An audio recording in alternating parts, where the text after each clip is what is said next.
So yeah, I'll just give out very quick introduction. So welcome guys to our first ever Facebook Live.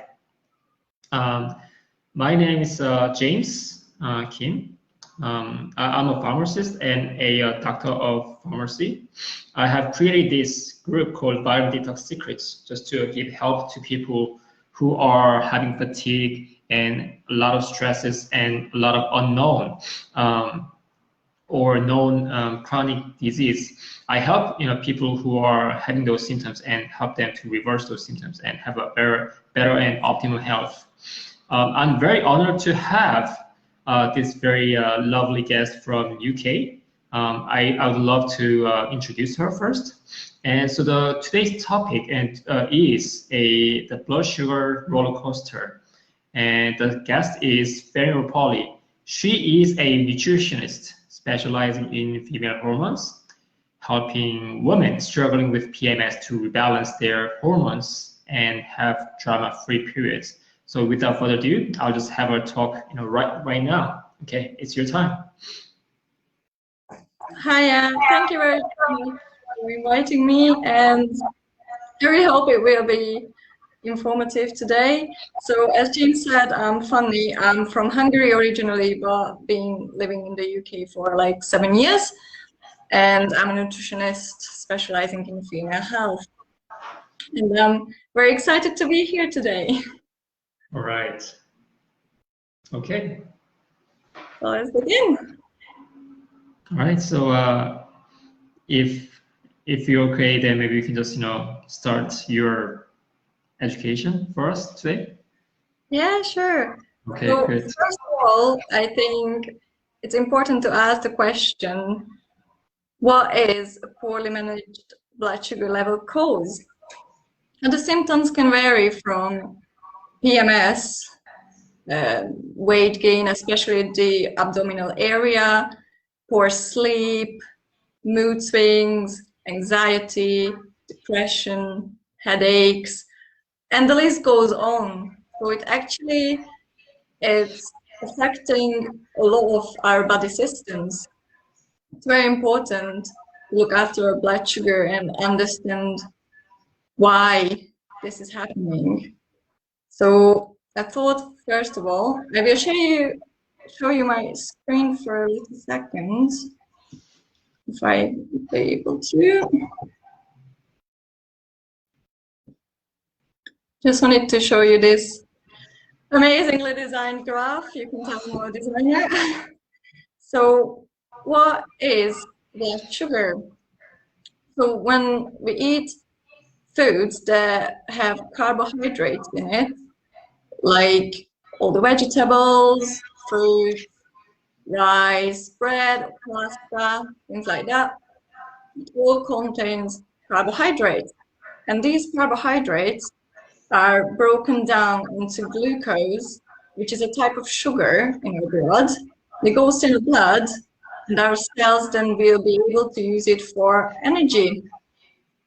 And you can see here, this green lines is where ideally our blood sugar should be. But then when we eat very high sugar food and very simple carbohydrates, it will actually go up to see where these red lines are. You will, if you eat, like, let's say, chocolate, your body will release a hormone called insulin. And if you eat these really fast releasing carbs, a really big spike of insulin will be released into your bloodstream to help regulate this and bring it back down. Obviously, you don't want it to be too high. But then if you really bring it back to really low levels, and then you're gonna have these awful feelings, your cravings, and then you're gonna run for another chocolate because you just need some sugar to feel better. And then again, what's gonna happen, you go up back here, because your insulin gonna be released really fast, and then down again. And then that's your ticket for an endless ride for the roller coaster. and that is a really big stress for your body, and it's really not great for your mood, and that's when you get all those symptoms I already spoke about. Wait, let me just stop the screen share. There you go. Okay. Can you see me now? Yes. Okay. So what is actually happens here? Or how much do we need? That's the other question. Do you want to have some glucose in your body because your cells use it for energy production via the Krebs cycle? But how much do we need? We need about, let's say, a teaspoon at any given time of the day. That's about 4 or 5 grams. And that is enough for your body to constantly have enough energy to get you through the day.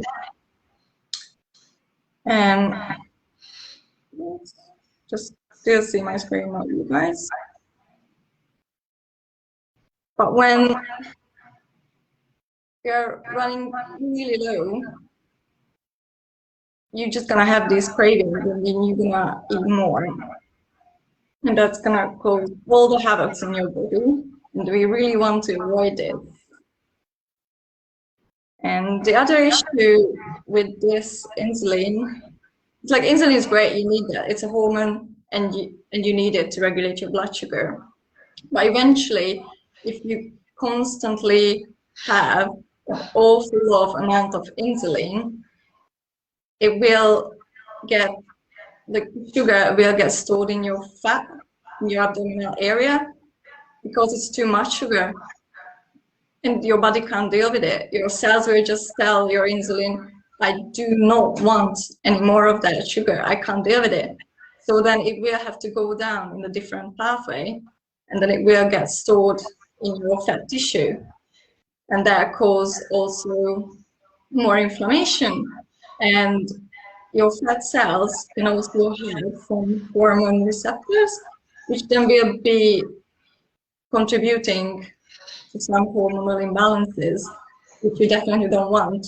But that's another topic for another day. And the other thing is with this insulin is if you have constantly high blood sugar, blood is like sugar is really sticky, so it needs to get out of your bloodstream. And if your cells are always full and they will say no thanks, then it will stay in your bloodstream, and that's when you constantly have hyperglycemia, it's called, and that eventually could possibly lead to type 2 diabetes. And your cells are always full of sugar, and they will just ignore insulin. Your insulin will constantly go and send a message, but your cells are resistant to it.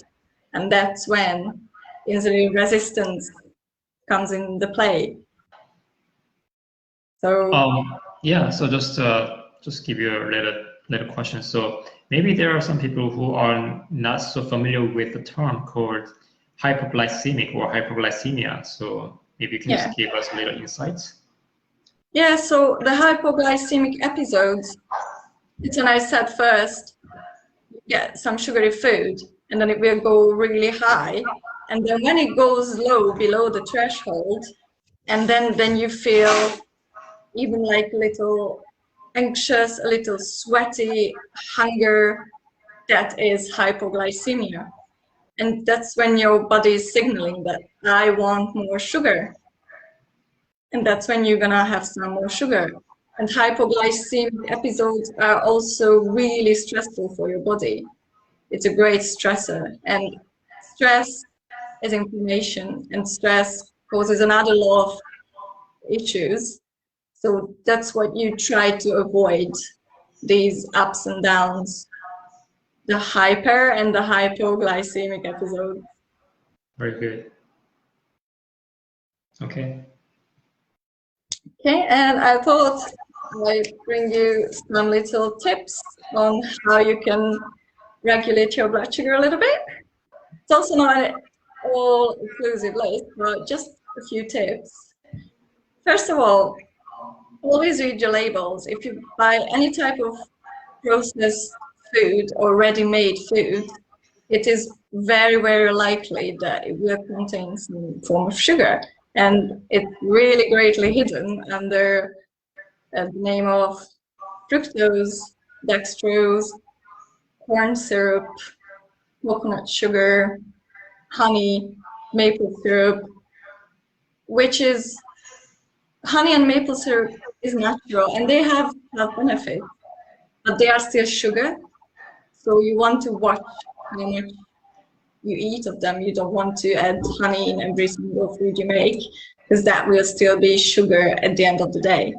And the other thing is I forgot to mention is you will still store some of your sugar, the glucose you make, in your liver and in your muscle cells. So even if you don't constantly eat carbs, it will still have some storage of it, so it can use later for more energy. But then if you keep shoving sugar in your body and then it can't go anymore into that storage, that's when it gets into your fat cells, and that's when you get the abdominal weight, which is really, really hard to shift. So back to the tips, I would really recommend to have some good source of protein and some healthy fat with every meal you have, because protein and fat make your sugar get slower releasing in your bloodstream. So it's not going to cause those ups and downs. It's going to be in the nice green area you've seen. That's one of them. And then you can use chicken, for instance, for the protein, tofu, eggs, quinoa. There's plenty of sources, and you will see it in my guide if you download it. And the healthy fats, like half an avocado, mushroom seeds, some olive oil on your salad, for instance. And another important thing is having a sufficient amount of fiber, which is roughly 30 grams a day. And fiber does the same thing. It helps carbs release slower into your bloodstream. So eat your vegetables and eat some fruit as well. And the trick is the berries and the apple and the pear is the low sugar containing ones anyway. So you're better off with those. Fruits are great. It has a lot of fiber and a lot of other antioxidants. But be careful with fruit juices, because fruit juices does not have any fiber anymore. So it's not helpful anymore, but it's more concentrated sugar. And the same goes with dried fruit. Dried fruit doesn't have any water content anymore. It's basically you eating a chunk of sugar. So watch out with them. Obviously, a couple of days, it's fine. So yeah, basically, that's our quick tips for that. All right. So I have a quick question. So you have mentioned that we need to have a good sources of fibers. And you mentioned a number of, maybe 8 daily for 40 grams. So maybe just give us an idea of how much is 40 grams like, Well, I love to tell people to eat a lot of vegetables, but even if you aim for about 7 portions, which is a palm size of vegetables a day, and about 2 portions of fruit, like a couple, like a small palm size of blueberries or 1 apple, then you're pretty much getting there. Or if you make a bean stew, beans are amazing. They're full of protein and full of fiber as well. Like 1 cup of cooked lentils are pretty close to your protein intake, like half of your daily protein intake, and they are full of fiber as well. So it's not that difficult to reach it, but yeah, you just need to hide your berries and your vegetables in your smoothies and everywhere if you're not too keen on them. Okay. All right, sounds good. Okay, so you have finished with your this wonderful lecture. Maybe we can just ask the audience if they have any questions. Sure. Hey guys, so do you guys have any questions from today's lecture by Fanny? Like any questions or any points that you'd like to, to state?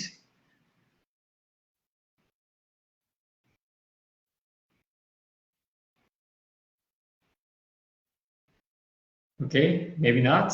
So, but as always, we are open to hear your questions, any feedbacks. So if you are, if you cannot think of any questions, but if you think of the questions maybe later, you can always, hit us on the message, and we'll be, on contact and then reply back to you. So, thank you very much, Fanny, for your wonderful lecture today.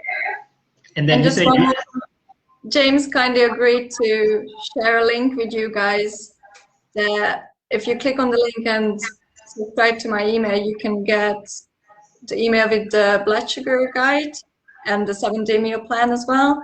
So you will have all these, what I mentioned today, and then you can save it and just look back at it whenever you need it. All right, sounds good. Okay, so yeah, it was really great for me to have this wonderful lecture. So thank you very much, and we hope to see you, periodically. Thank you so much. Definitely. Thank you. Bye-bye. Bye. Okay.